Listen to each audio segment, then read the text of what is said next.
Good evening, hockey fans, and welcome to another episode of American Beauties, your home for AHL news, notes, talkers, and more. We are brought to you by the Old City Sports Network. My name is Dan Bradley.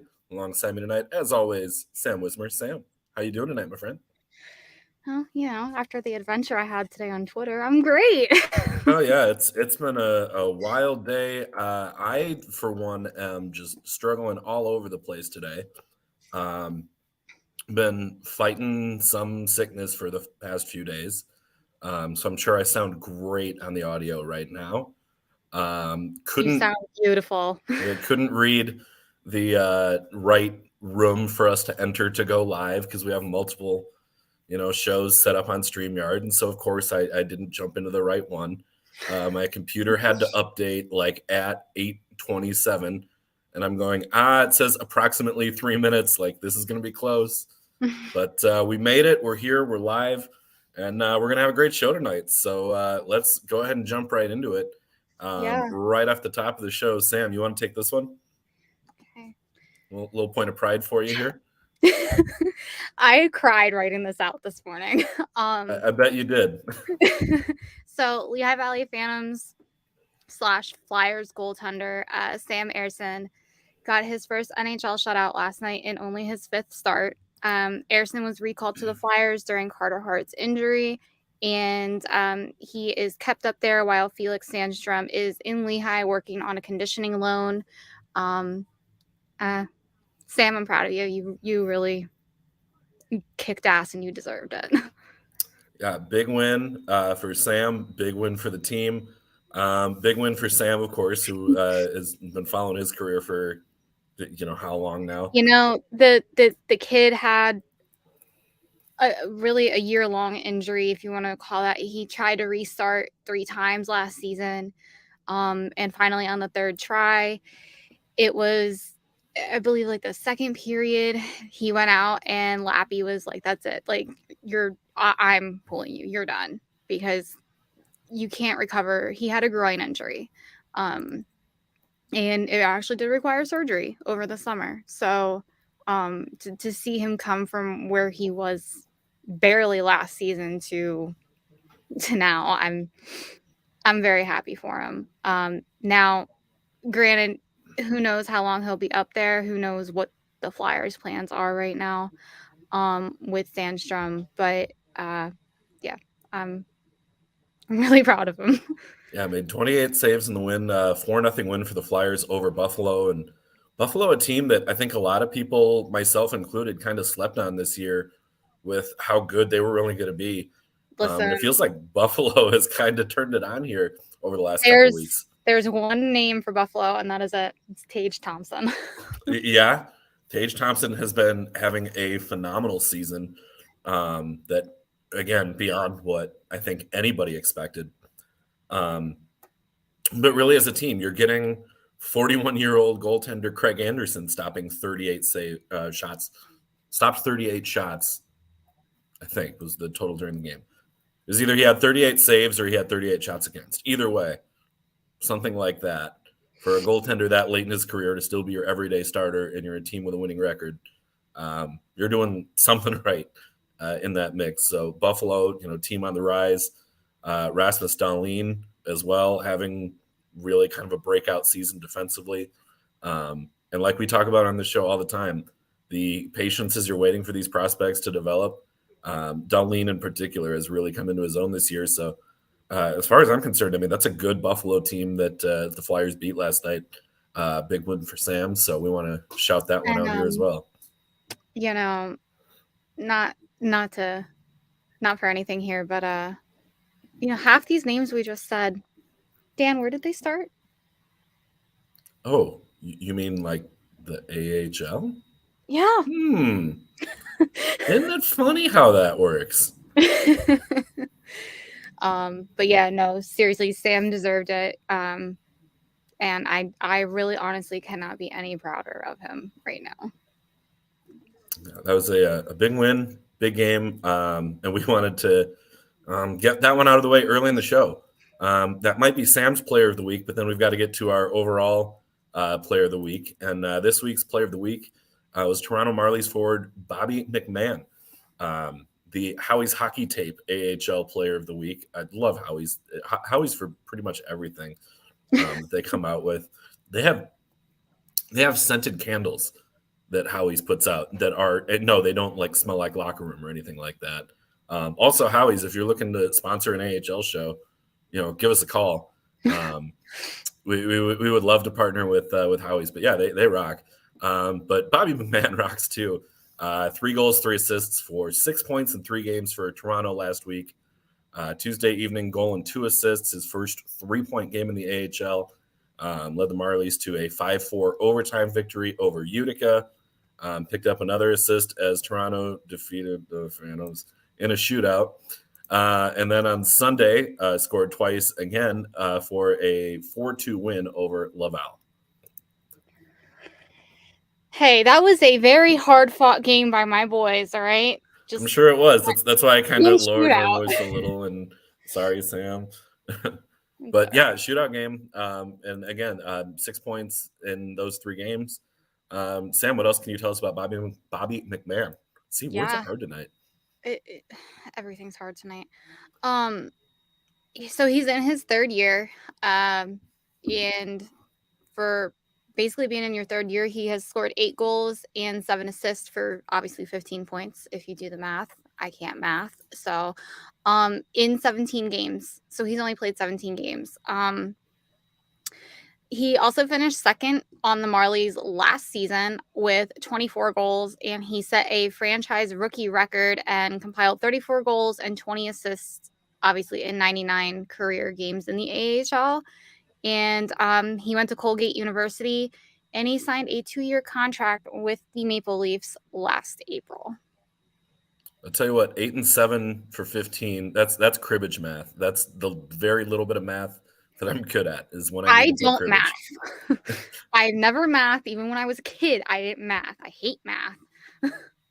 That's why we still trigger Sam when we talk about the stat keeping from last year with points percentages. Listen, I just said it. I didn't even say she had to do it. I just said I brought it up. If we were still going by point percentage right now, my boys would be on their way to playoffs. But we're doing points this year. Mm-hmm. Yeah, and again, it's we're sitting on the outside looking in, but I said to somebody earlier today, I said we may be on the outside looking in, but guess what? The Atlantic Division is so tight right now. There's 3 teams that are tied. Yeah. There's 3 teams that the Phantoms are chasing right now. They have a chance to basically bump up above those teams tomorrow night when they play Bridgeport. Mm-hmm. Boy. When they play Bridgeport. So they have a chance to jump above those teams, but right now it's kind of like it's so tightly knit. The only teams that they will not be able to catch are Providence and Hershey because those 2 teams are neck and neck with each other right now. Barring something very weird happening for both of those clubs, it's hard to see. Both of those clubs, sorry to interrupt you, but both those clubs, when I looked at the transactions, Providence only had transactions going from the AHL to the ECHL, ECHL to the AHL, and then same thing with Hershey. Like Hershey hasn't barely had any recalls. They do have a player out, but we will talk about that later. But I did get to go and photograph my first ECHL game, so that was fun. Awesome. Yeah, I mean, if you're Providence and you're Boston, the Bruins are 32-4-4 this season. Like, they're just stupid good. It doesn't make sense how good they are, especially given how injured they were at the start of the season. No Marchand, no McAvoy, and they're just an absolute wagon right now. So if you're looking at Providence, how do you look down and say, well, we're 32-4-4. What do we need to do to call somebody up? Like, you don't do that when that's your record. No, you don't fix what's not broken. Exactly. And let your farm team be a cheat code for the league because right now they have the cheat code that was Chicago Wolves last season. And what's really amazing to me is looking at Boston's prospect pool. Like, they don't have too many names that really, really jump out at you as like, 100% like this guy's going to be a star. They have a couple who are in that boat, but not nearly as many as Boston, I feel like, usually has, because over the past couple of years when they've made their trade deadline moves, they've been giving away first and second round picks. They've been giving away their top prospects. So, Fabian Lysell is like probably their top guy right now, but beyond that, he's up with the Bruins. So yeah, what are you going to do? You also have Vinny Lettieri, but yeah. I mean, I thought Providence would be good this year. I did not think they would be as good as they've been. And that Hershey and Providence are neck and neck. They're 2 points off each other, courtesy of 3 more overtime losses and 1 more shootout loss for Providence. So just, if you're going to get to overtime with Providence, you got a shot, but good luck getting to overtime. And, and Lehigh beat, I believe, Marlies are first or second in the North. Yep, Marlies are first in the North. Yep. They didn't beat, but they at least competed against a first place team that last year Lehigh would have been like, here you go. Yeah, just giving away the points. Yeah, like it's just nice to see a competitive side to the Atlantic Division, because the Atlantic Division hasn't had a competitive side in a couple of seasons. Yeah, the difference between 3rd and 7th right now is 5 points. You can make up tons of positioning in one weekend. It's so tightly wound right now. So I'm going to have much more anxiety leading into the end of the season here. But What, Sam? Anxious about hockey? No. Who ever heard of such a thing? Every day. Every day. All right. We just want to say thank you to Canadips for sponsoring American Beauties and the Old City Sports Network. I often do use them because homegirl got bones that like to ache. I like the tropical mango flavor, but if you use code OCSN for 20% off of your tin order. And they're not messy. They're in like little packs. And your breath won't smell like normal dip. They're literally like this. There you go. Oh, it smells so mango-y. I feel like anything that is mango, like scented or flavored, it's like an overpowering. Like, do you remember when they used to have like the icebreakers sours? So they were like the mints, but like I love those. The mango ones of those were unbelievable. They were so good. And like the 2 flavors I remember were that and the raspberry. But I, like, as a kid, could not get enough of those. They were so good. Yeah, they were really good. Bring those back. Yeah. Do you also, not to get so far off topic, do you ever remember like that colored ketchup? It was like purple. Yeah. They need to bring that back too. Yeah, because they were like, well, maybe kids don't like ketchup because it's red, or they want to try something weird. And like, it was still just ketchup. It was just purple. Yeah. Or mustard that was blue, and whatever other condiments in odd colors. Maybe that's a Twitter poll we should post later at some point this week. Is what food from your childhood that has since disappeared do you want brought back? Yes, that's great. And I'm sorry, I'm going to keep going off topic here. For me, for the longest time, it was Pepsi Blue. And I feel like nobody really like remembered that this was even a thing, but they had like blue Pepsi. And it was just so like, I mean, it was like, I was addicted to the stuff. Like, it was so good. And it was like the only thing that I would want to drink. And it disappeared. And like everybody forgot about it. Well, like a year ago, they brought it back and I found it in stores and I got a bottle. And I took a sip of it and I was like, this is so sweet. How in the world am I supposed to drink this entire bottle? Yep. Like, it was terrible.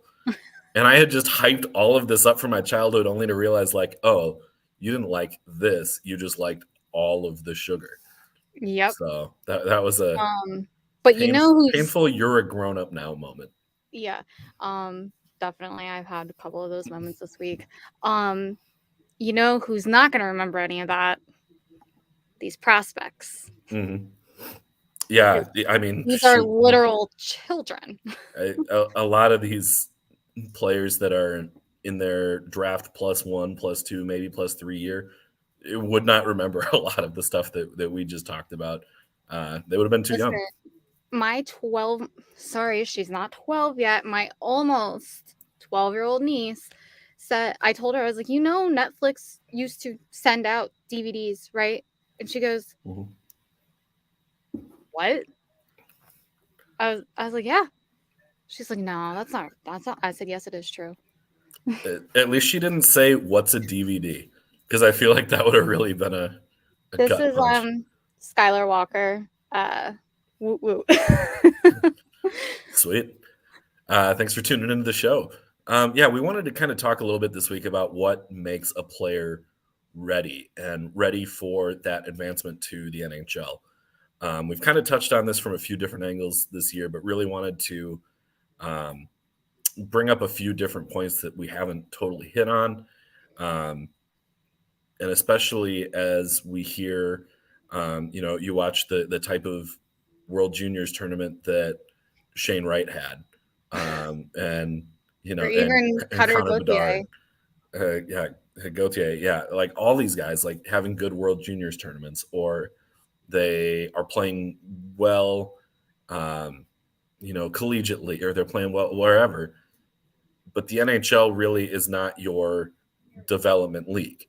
So, yes, there's an adjustment period, but it's not where you are ultimately going to develop per se.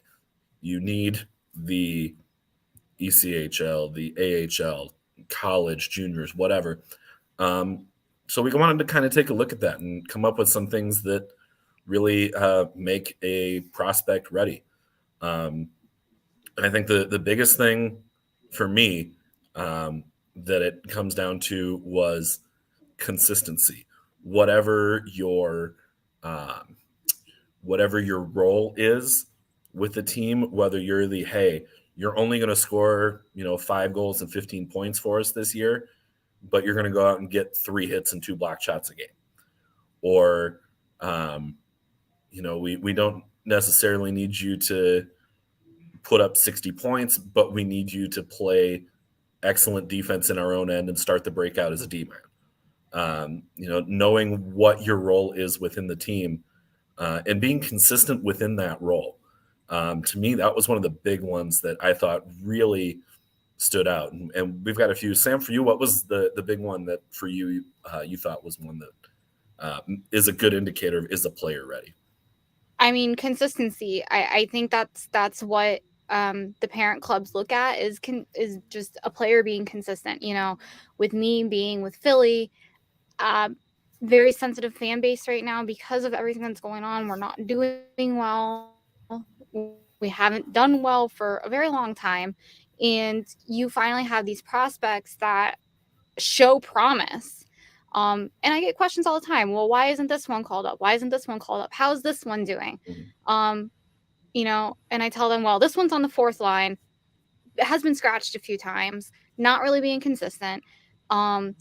While this one, yeah, he plays, but it's not a consistent thing.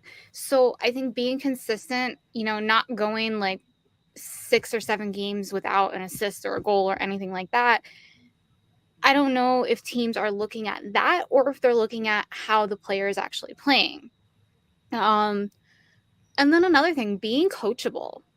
Some of these young Mhm. kids, I know it was talked about and it was rumored that Shane Wright, had an attitude problem um, during the draft last year, and that's why he dropped in standings during the draft. But we don't know if that was actually true or if Shane Wright just dropped to drop. Mhm. Um, but being coachable is a huge thing. I kind of take that in my own life. I go to CrossFit, except this week I've been really bad about it because I've been really tired. But anyway, um, and and I also have a nutrition coach on the side. Those two guys, those two gentlemen, Ian and Mike, they deal with me because I can be very difficult. Um, And you got to be coachable. I got to listen to these guys because they tend to know what's best for me. Yeah. And they know how to push me and to get the best out of me. So just stuff like that, like, you got to listen to your coach. And most of these kids do listen to their coach, but again, they are 19, 20, 21, 22-year-old kids. We got to sit back and take a moment to remember these are kids. They're not. While they are adult age, they're college-aged boys. They're not men yet. Like, having been a college-aged boy, you're still a kid. Yeah. So I'll leave it at that. yeah, and you can definitely see it on the ice. I see it every week, but when they go out and they play, that's what they're doing. They go out and play, and I think being coachable is a major component to this, because if you're not coachable, you're not going to be the best player on the ice. I think as another offshoot to being coachable is the attitude and the work ethic. How you present yourself on and off the ice. Are you, going to the extra workouts? Are you involved in any sort of a community outreach types of programs? Are you, the one holding your teammates accountable? And I think back to what Chris DePiro said when he was on our show a couple of weeks ago, when he brought up the story about Pavel Datsyuk, where it's funny that the harder that I work, the more talented people say I am. That quote has stuck with me here. Cyclones fan, thanks for tuning in. I once had someone tell me I wouldn't start being a real adult until I was at least 23, and I thought that they were wrong when I was 21, but they were actually incredibly correct. Yeah, I mean, I'm sorry, but you men don't mature until the age of 42. No, we really don't. And even then, it's you're growing old. You're not necessarily growing up. When I read, like, there's a meme out there that says, I read somewhere that men don't mature until the age of 42, and I was out. And I was just like, I have felt that on every single level. I mean, I'm not there yet, but yeah. But yeah, the harder you work to make things happen for yourself, a spot in the NHL is not a guarantee. There are, on a given team at any given time, it's 23 spots. Your 18 skaters, your 2 goalies, and then 3 scratches. It's usually what you got. You got 23 spots times 32 teams. I'm not going to make you do that math, but that's it. That's your finite number of spots. And the opportunities aren't always going to pop open. But if you work to make those opportunities open. Yeah, and those 3 scratches are usually an injured player. Yeah. But, and another thing, the talent and work ethic. I'm sorry, but, like, I have preached on Twitter too many times to make my freaking head hurt. You gotta have some level of talent to be in the ECHL. You gotta have some level of talent to be in the AHL. You gotta have some level of talent to be able to make that jump to the NHL. There's been so many success stories of ECHL players that have made it to the NHL. 2 off the top of my head within my own organization. Hayden Hodgson, Max Willman. Both came from the Reading Royals, which is our ECHL affiliate. By the way, fabulous. They treated me so well. Anyway. But it just goes to show you still need to have some type of talent and work ethic to be able to make that jump. These lower level leagues, the minor leagues, they're not pointless. They're here for a reason, and they're here to develop players. Yeah, I mean, even like, I love this story. So do you remember Jason Pominville? Played for Buffalo for a long time. Was with Minnesota for a hot second there too. Was a winger. He, after his NHL career, retired and kind of stopped playing any sort of real organized hockey. but was playing in a decently competitive men's league, put up like 90 points. The next closest scorer in the league that was not on his team had like 12. Like the different, like people don't realize how drastic the difference in talent level is between the NHL and the AHL. The AHL, and the gap is narrowing because we are seeing with increased training, increased equipment, increased everything. Basically, the gaps are narrowing at all levels. But Cyclones fan, this is something I talk about as an ECHL fan. The worst ECHL player is better at hockey than I'll ever be. Listen, everybody's better than me because not everybody holds onto the wall like I do for comfort. Yeah, I am an absolutely awful skater, but I can point out and say, hey, this guy does not have what it takes to be a proficient NHL caliber skater. I don't need to be good at it to recognize, hey, something's not right. But also, that doesn't mean that, you know, that sounded way more arrogant than I wanted it to. I'm gonna walk that one back. Like, you know what I'm trying to say, though, right? Yeah, I like know. You have to be able to recognize that there's some level of talent there. But yeah, I'm a terrible skater. That's the side point of all of that. And then just being able to adjust the minor league level and translate that game to the NHL. That's a feat in itself, and especially when these kids are flung back and forth during a season. One right off the top of my head, Cam York last season, flung back and forth all season long.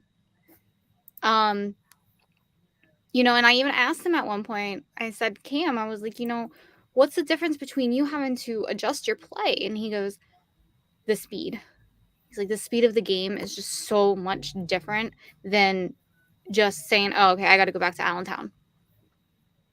Well, and again, we live in a world where a lot of it that we see is on our cell phones, on our computers, and on our TVs. Until you are in the arena, and especially if you're lucky enough to get close to ice level to watch and see just how fast these players are moving, it's unbelievable. The speed at which they move the puck, the speed at which they move their feet, their hands, everything. It's really a different game. Cyclones fan. Well, yeah, that's true. I just think the perspective helps in regards to frustration with players not performing. Yeah. The perspective there is big. There are kind of a couple stat metrics that we've kind of found are more or less benchmarks along the way, but those are really less important. I'll take a guy who, is he a point per game player at the AHL? That's usually a good measure for a forward, or if you're a D man, half a point per game. If you're a goaltender, is your goals against average at or below a 2.0? Is your save percentage at or above about a 920? Because if you're at that mark, that's about your ready for the next level consideration, roughly. But again, that's speaking in generalities here because, again, if you're not the goal scorer, but you're the shutdown defensive forward, I don't care if you've got 5 goals or 50 at the AHL level. Are you doing your job defensively to be that type of player? So while there are some important metrics along the way, I think the other metrics, far more than just goals, assists, saves, hits, there's far more to it than just goals and assists, really. Exactly. There's so much that encompasses it. And everyone's like, oh, why'd they send him up and why'd they bring him back down? You gotta realize the AHL coach doesn't have a say in who gets pulled. Yeah. At all. He gets no say. So say you want to pull from Coachella Valley, who is doing phenomenal, and they're first in the Pacific. Woot woot. Still won't answer my emails, but it's fine. Ooh, tell us how you really feel. Spill that tea. It's fine. I was told I got to keep poking the bear. But to, you're going to pull Andrew Podorowski up to Seattle. Why? Because Andrew has been phenomenal this season. Again, he is a phenomenal player. Now, why has that not translated into the NHL? No one knows. Teams, they want the big names, and he's just not a big name, but he's a big name in the AHL, which is why I'm trying so hard to get him on here. Yeah, I mean, you see that these guys, and especially like I get why fans get confused sometimes. It's like, well, this guy has, 70 points in the AHL. Why have we not called him up yet? And it's really not he's not ready or he's not producing enough. Sometimes it's just there's not a need to call him up, and it's better to keep him at the AHL level. Let him continue to thrive and gain that confidence. I think is really key too. Marco Rossi was not shooting the puck at all with the Minnesota Wild this year. Now that he's with Iowa, he's shooting the puck more. He's playing with more poise and comfort on the ice. Another comment here. Oh. That kid, when he actually gets up to Minnesota full time, he's just going to be he's going to tear beautiful it up. Person. I can't wait, but I can wait, if that makes sense. Yes. Like, I don't want to wait, but I know I need to. Cyclones fan, definitely interpersonal dynamics and responsibility on and off the ice matter just as much, if not more, for his team than points and stats. And we're actually going to be getting into a little bit of that in our next segment on who we talk about. Cyclones fan, I hope, regarding Marco Rossi, I hope he's still with Iowa next month when I see them. Oh, good. So you made the decision to go see an AHL game. There you go. Good so choice. Proud. Good choice in going to see Iowa as well. Central Division is tough. We've said it all year. I don't know that it's necessarily quite as competitive as what the Atlantic has been this year, but it's still tough. I think it's a little more kind of top heavy with those big three, Texas, Rockford, and Milwaukee this year. But Manitoba's hanging around. Iowa's hanging around. Even Grand Rapids, they put up decent scores every night. They're just not winning games. So I got to tell you something Andrew said off the air. Okay. We'll save that one for after the show. We'll do one of these days. We'll do an AHL Buttes after dark, and it'll be just all of the unfiltered comments. And just let our listeners know, we do have plans for the playoffs. We're still trying to narrow that down a little bit, but yeah, we're going to be covering playoffs straight through the Calder Cup. So our season does not end. Yep, I have friends who get Wolves tickets through work. So, you're so lucky. Oh, that'll be a good game. And anytime the Iowa Wild and the Wolves play each other, good games all around. Righteous Felon. I got it. You got it. I did. I'll hold it close to the screen here. Ancho Villa, Via. Either way, however you want to pronounce it. This is without a doubt my new favorite flavor. Is it spicy? It's a little spicy, but it's almost like a sweeter heat. Like it's not the it's like a mango habanero type thing. A little bit, but without the citrus of a mango habanero. But really, really good. The biltong as well. Like I got an order of the Darth garlic as well. And then the Truffalo Bill is the other one I got, and then that's officially I've tried all their flavors after that. So we're in business. I gotta place a big order. But yeah. So and use promo code OCSN for 15% off your jerky bundles and meat snacks and more. And also, if you do a order over $50, shipping is free. Cyclones fan says that sounds horrendously amazing. It is delightful. And I am probably going to devour the rest of this bag once we're done with the show tonight here. My mom made lasagna, so. But it wasn't done by the time we started the show, and I'm not going to eat on air. Yeah, that's fair. We're only doing that if we're doing the playoffs. Spicy. Well, that too. But what was it? The spicy Carolina Reaper. Yes. Jerky when we were doing that. That's the only time we'll eat during the show. So if we're doing some sort of a challenge like that.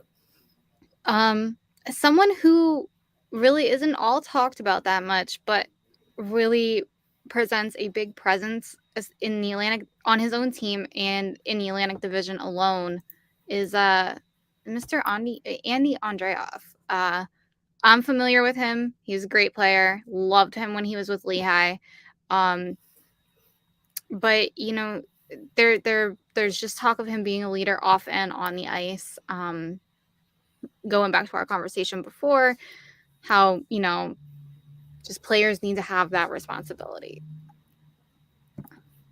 Yeah, absolutely. He was a third-round pick for the Los Angeles Kings in the 2011 draft. He's 1 goal away already from his total of from last season. He's got 17 goals already this year, which 2 off the league lead. Wearing the A with Bridgeport for his second season, and amazingly, like 8 of his 17 goals have come on the power play, which is tied for third in the in the AHL. More than 200 career points. Having a heck of a season. I gotta say this. Mm-hmm. Our power play sucked when he was with us. Well, again, maybe it's we're top of the league in power play. So, but again, is that the player or the system being in the wrong there? System being in the wrong. Yep. He was a great player. Exactly. And sometimes a good player in a bad system can be problematic, or even a bad player in the right system can look good. So it's a little give and take there. But Andy, great player. Yeah. Obviously, he reached 200 career AHL points on November 5th, and he scored his 100th AHL goal on December 11th. And life changed a little bit for him this summer. He became a dad. And him and his fiancee Lauren welcomed their little guy Nash James in August, so right before the season started. That was actually perfect timing, by the way, guys. Is it better timing to have it like the child be born right before the season, or like right after the season ends? Because like, do you want those first couple weeks where it's you and mom and baby, and you're all together for those first couple weeks? Or do you want it to be like right before the season starts and you've helped with those last couple months? We need to ask the next time we have a player on who is a parent. We need to ask that one. Yeah. I mean, he did state in the article that I read that Lauren is doing a phenomenal job when he's on the road and that she's a rock star. So, I love kids, and when these players have children, I just like melt, and I'm like, yeah, everybody loves a hockey baby. Dan, you even said to me, like, do you like the babies more than the players? I'm like, yeah, because babies don't talk. That's true. You did say that. Bridgeport has lost its core roster. They have been pulling from their ECHL team, which is the Worcester Nailers or Railers, not Nailers. That's Wheeling. Mm-hmm. God, it's tough. It really is keeping them all on track, but they, due to promotions with the Islanders and with injuries, and Andy is one of 6 Islanders to play in each of the 32 games so far this season. Obviously, Dan said that he's an LA Kings draft pick from 2011. He has 185 NHL games between the Kings, Islanders, and Flyers, including 6 games with New York last season, where he scored a goal, and he has played 366 games in the AHL. We have so many players this season that are making, like, just going to be making history. I told Jesse on Sunday that Mr. Cal O'Reilly, whom you're familiar with, is charging for point number 700 of his career. He is about to surpass another Hall of Famer. So we're going to start hashtagging Cal O'Reilly needs to be in the AHL Hall of Fame. Yes. Movement starts now. Hey, I mean, if you got to pull from an ECHL team, the Railers are the ones to pull from. They have a goalie that is about like 90 feet tall. I had to stand back in order to get a shot of this player on Saturday. I was like, You're big. Was that the goalie that you posted where I was like, that's two goalies standing on top of each other's shoulders? Yes. They're now number 3 in the league. Reading surpassed them Saturday. Yeah, Maybe pull from Indy, because then the Cyclones can, pounce. Yeah, Well, I believe this goalie's name was Tinkinen. I forget what his name was, but it was some weird, like, I want to say Russian last name. But yeah, he was 6'8", 201 pounds. I was like, that's a lot of boy. Big tender. They have I believe it's either a forward or a defenseman, but I'm pretty sure it's a forward. That's 6'9", 236 pounds. Yeah, I got that at USPHL Nationals last year, where I was interviewing a player on the ice after the game, and player is 6'5", not on skates. So after the game, he's on skates, and I'm there in my suit and dress shoes doing the interview. And this guy's like 2 heads taller than me at that point. Like, it was nuts. Listen, when I stand next to Isaac Ratcliffe, this is what I'm doing. Mm-hmm. Because Isaac is so tall. He's 6'7". Like, yeah. All right. Go to www.oldcitysports.com. That's old with an E, and check out all of our other podcasts, articles, and more. We got to start posting more articles at this point. We have other shows. We have Flyers Alley. We have our Big Brother show, Center Ice, which is our NHL league-wide show. And we have a Phillies podcast that'll be coming back shortly. They with spring training starting. We have an Eagles show. Go Birds. Got to say that because going to playoffs, baby.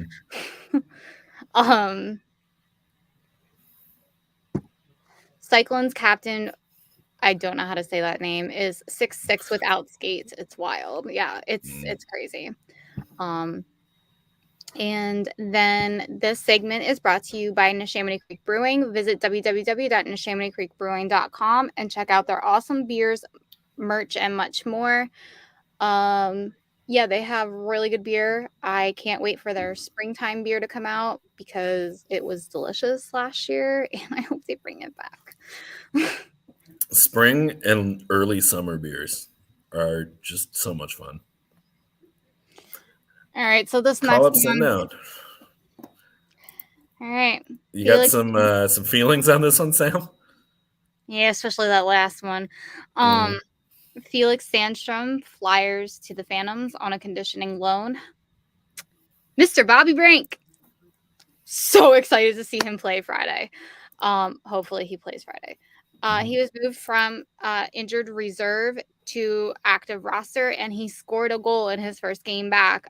So I don't know how long we'll really have him, but more than happy to have him. I know that he played Friday and was sat Saturday, so they are easing him back into games right now, which is a smart move and not a move that they would have made last season.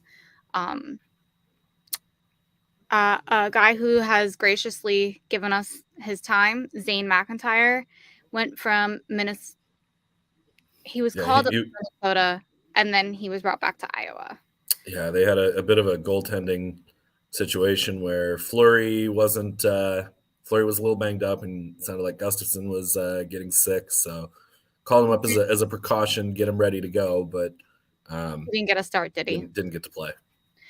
And then Caden Primo went from Laval to Montreal to go help them out. I don't know. I don't even know how the Habs are doing this season. They're maybe slightly better than last year, but that's kind of a low bar to clear since they were dead last year. So listen, I have Cole Caulfield on my roster for fantasy, so I only know how Cole Caulfield is doing. That's fair. Joe Snively went from the Capitals back to Hershey. This one's kind of a sad incident. Justin Kirkland went from San Diego to Anaheim, and on his way to Anaheim, he was involved in a car accident, and he is out until further notice. So our prayers and thoughts are definitely with Justin, and we hope you get better. Nick Sisek. Sharks to the Barracuda. Back to the Sharks. Up and down and up and down. It's elevator season. It's how it goes. I didn't mean to send you that. I was trying to send it to somebody else during the week, but I was just like, screw it, I'm gonna go with it. Yep.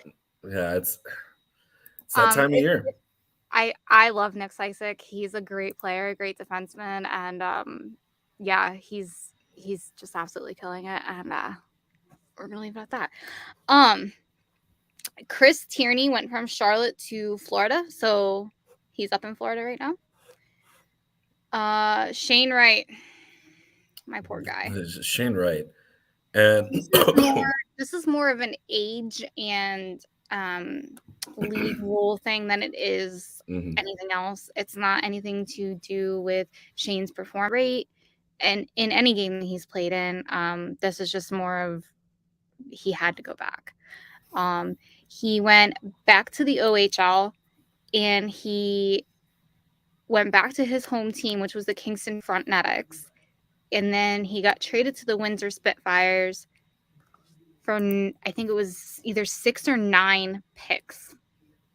Yeah, it was 9 with like conditions on a couple of them, but like all said and done, in a span of about 3 months, maybe 3.5 months, starts the year with Seattle, down to Coachella, back up to Seattle, off to World Juniors in Halifax and Moncton, back to Seattle, gets back to Seattle, and then is immediately sent back to Kingston and now to Windsor.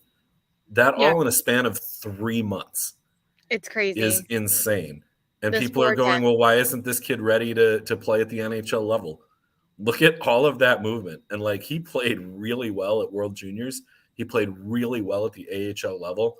He's probably going to go help Windsor win the junior championship this year.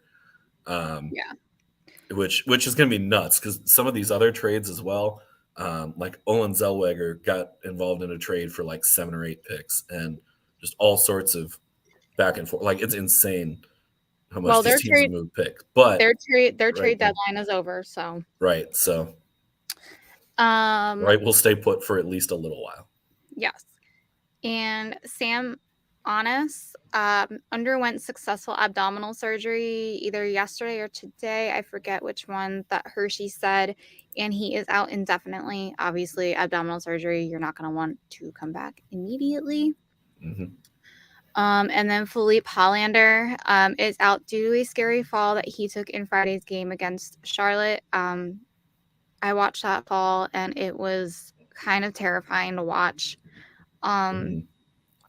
Anybody who has seen a player fall or hit the boards really hard and have to be stretchered off the ice, that is not something that you ever forget. I'm just thinking back to Jackson Cates. When Jackson Cates got hurt last season in Lehigh, he kind of got, I wouldn't say it was like pushed. It was just all in play. And he just fell and he slammed right into the boards. And I was there, and I will never forget the sound it made and just the whole arena go quiet. So, I can't imagine what that arena was feeling like, because I can just go back to when Jackson got hurt, and my genuine concern was, is he okay? I don't care. I don't care if we even finish out the game. Yeah, which they didn't, by the way. We should mention that with Hollander. Yeah, I mean, there was a minute 43 left in the game, so like, I get it was kind of pointless, but whatever. Yeah. But they still the right decision to call it, and yeah, and I'm sure I mean, that decision was made quickly. NFL, take notes. Yeah, last year with Kate, they did end up finishing the game because it did happen early in the second. So, but I can just trust me, Pens fans, when I say that, like, I know what that sound is like, and I never want to see it or feel it ever again, because that was extremely scary. Actually, when that happened, I called Jesse. Jesse was my first call.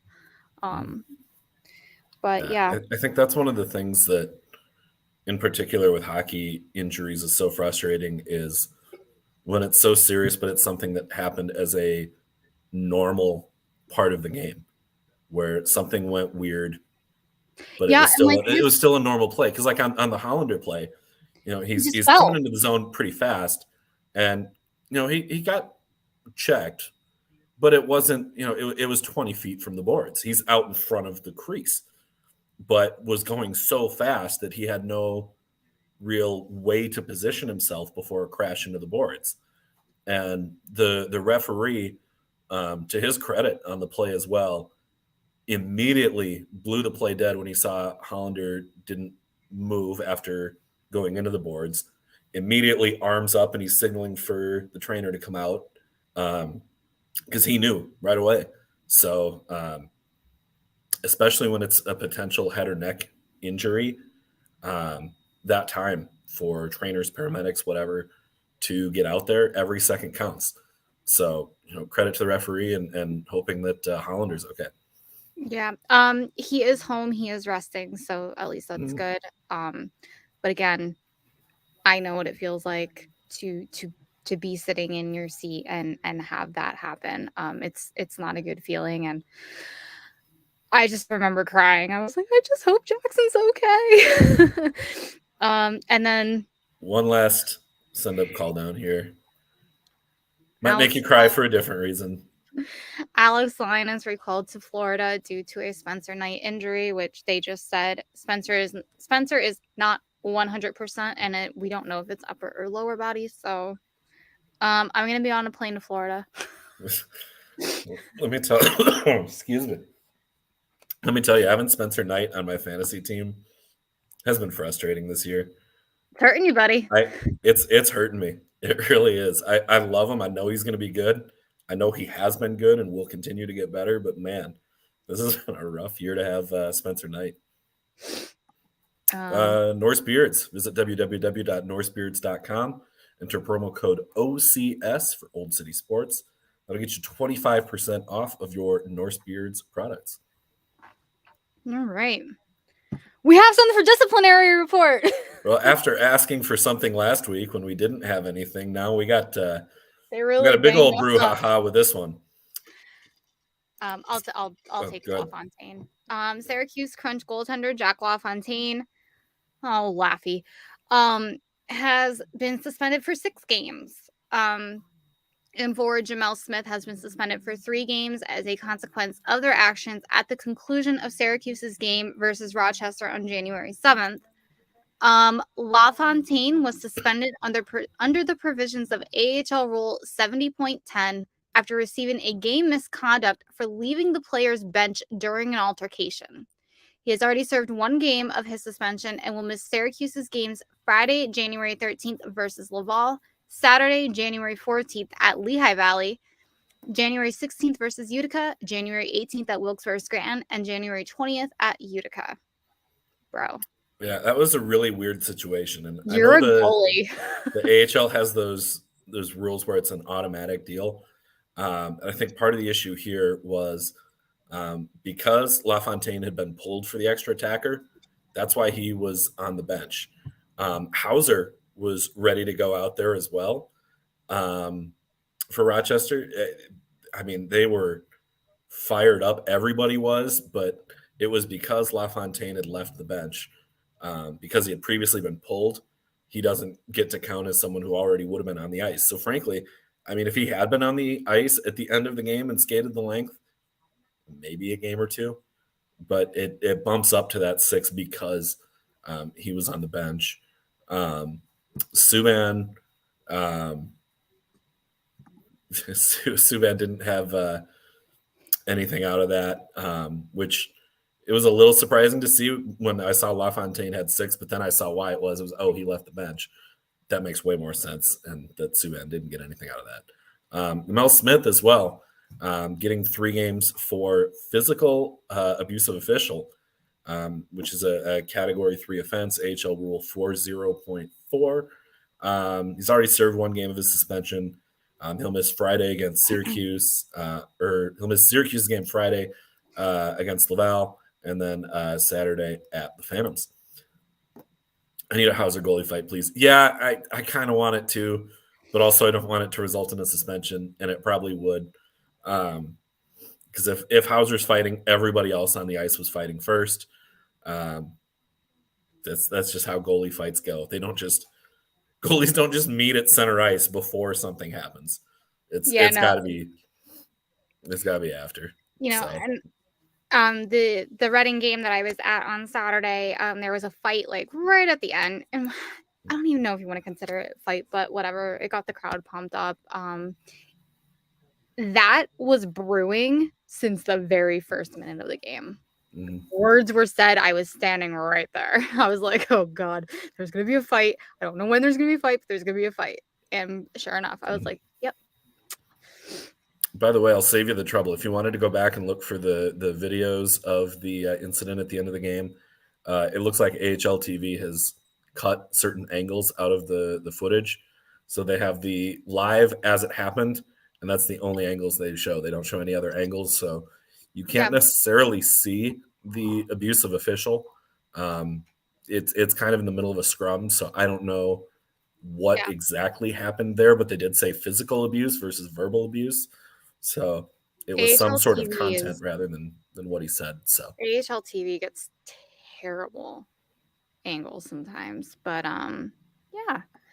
So check out Fanatics for all of your NHL merchandise. I don't know the code this week. Hold on. We'll have it in the bio too. Come on, computer or phone. Technology is just not technologing this week. Makes sense. But either way, use our promo code, which will be in the link in the bio, when you're checking out at Fanatics for all your NHL merchandise, and hopefully they'll start carrying some AHL merchandise here too. The only AHL merchandise that they carry is actually San Jose. Interesting. Yeah. They have to get some Barracudas merch here. And then our next segment here, Between the Pipes, is brought to you by Sterling Pig Brewery out of Media, Pennsylvania. Go check them out if you want some good beer. All righty. Between the Pipes. Sam, you picked your goaltender again this week that you wanted to talk about. It's a goaltender who is, again, as is often the case here for Between the Pipes, having a very good season. In fact, by most of the metrics, he's the number 2 goalie in the AHL this year. And that's Dustin Wolf. So what do you want to tell us about Dustin Wolf on the show tonight? So Mr. Wolf, and pretty sure a couple of my friends here would be very happy that I talked about him. Gary, I know you're watching out there, bud. So he's played 25 games. He has a 2.04 goals against average and a .934 save percentage. He has 20 wins, 4 losses. In the 21-22 season, he won the Baz Bastian Memorial Award as the AHL's outstanding goaltender, and as a rookie. That was last season. And he has a career record of 53-14-4 with a 2.33 goals against average and a .925 save percentage in 73 AHL games with Calgary and Stockton. Now, if anybody knows, Stockton is now Calgary, so they are the same team, but for purposes of the AHL, they are 2 separate teams. He is 21 years old, and he's from Gilroy, California, and he was a 7th-round choice by the Calgary Flames in the 2019 NHL draft. So, as I go back to saying, your late-round picks are not always your worst players. Yeah, Dustin Wolf, and I think part of the reason was just such a skinny kid.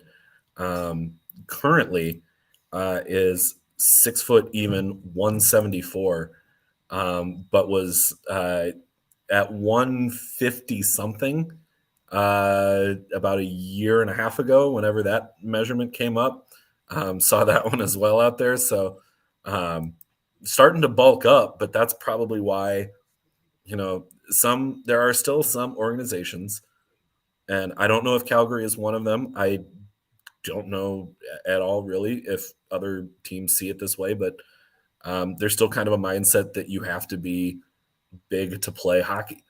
And we're seeing more and more players of a smaller stature find success at the NHL level, and usually it's because of their speed. And you look at the way that Dustin Wolf moves in the net, it's quick, it's purposeful, but there's not like wasted effort in his movement. It's really natural and comfortable. He looks confident in the net, which, as we talked about earlier, I mean, that's huge when you're playing with confidence, especially as a goaltender. Bless you. That just carries out to the rest of the team. And you're seeing that with Dustin this year. You're seeing it with Calgary, who is neck and neck with Coachella and probably will be. Bedard is, I think, 5'9". He's either 5'8" or 5'9". But yes, 100% he's the definitive. He's going to go number one. Anybody who tries to tell you that it's going to be Fantilli is trying to sell you something. But Fantilli probably would go number one any other year. It's kind of a McDavid Eichel type situation. This year's draft is so deep. Like, it's insane. It doesn't matter what round you're going to be in, you're not going to get a bad player. Not at all. And there's going to be so much I don't want to say shenanigans going on for trying to get especially into those top 3 picks. But expect to see some deadline moves from those teams at the bottom where they're really selling off everything in a sprint to the bottom to try and get their chances at one of those players. But not the case for Calgary. And especially they don't need to look too far for a goaltender because they've got a really good one there in Dustin Wolf. Yeah. And with that pick, the Calgary could have went any number of ways, but and nobody would have second guessed them because they're Calgary. And everyone thinks, like, I mean, even what I'm trying to say is the chances of a 7th round draft pick becoming good are slim. Mm-hmm. They got very lucky with Dustin Wolf, and I do have to reiterate that. And like I said before, your late round draft picks are not always your bad players. They are sometimes luck of the draw, and that's what happened with Dustin Wolf. He said to Daily Faceoff on him being drafted, "That was a wild day to say the least. You're sitting in that seat. I don't even know how long it was. It's very stressful and you're not sure what to think and you start maybe second guessing yourself. It can get kind of tough at times, but that's the whole gift of it. Whether you believe you should have been picked earlier or you're fortunate enough to have even gotten picked, you still have to work and do everything you can to show that you deserve to be there. In my scenario, I wouldn't have had it any other way, maybe other than sitting there for so long." Yeah, he was the 4th to last pick in the 2019 draft. He had to sit there for a long time before he heard his name called. And especially as you're getting down to those last couple picks, it's like, am I not? I think he really nailed it in saying that you start to question yourself a little bit. And especially as a goalie, you never want to be questioning yourself. And if I'm not mistaken, I think he played with Carter Hart and Everett. You're correct. I want to double check because I'm crazy like that. Okay. Well, I will tell you that, yeah, it was Everett. I'm pretty sure he was. Like 99% sure. Hold on. Yes. So in the 2017-2018 season, they actually had 6 goalies that season. Carter Hart, Dustin Wolf, Blake Lyda, Doran Luding, Danton Bellick, and Kyle Dumba. So yeah, him and Carter played together for that first season. Played with some other big names like Connor Dewar, Wyatt Wiley, Montana Anabuche, who has been on our show. Yeah, wow. There's so many names that he played with in his junior year. Yeah, so that's Between the Pipes for this week, and that's our show as well. So thank you to everybody who tuned in. Thank you to our sponsors, Righteous Felon, Chamonix Creek Brewing, Norse Beards, Sterling Pig Brewery, Canadips, Old City Sports Network, and Fanatics. Thanks to everybody who tuned in. We'll be back next week with more AHL content. Stay tuned to Twitter in the meantime for updates there. Until then, for Sam Wismer, I'm Dan Bradley. Enjoy your day, everybody. Guys.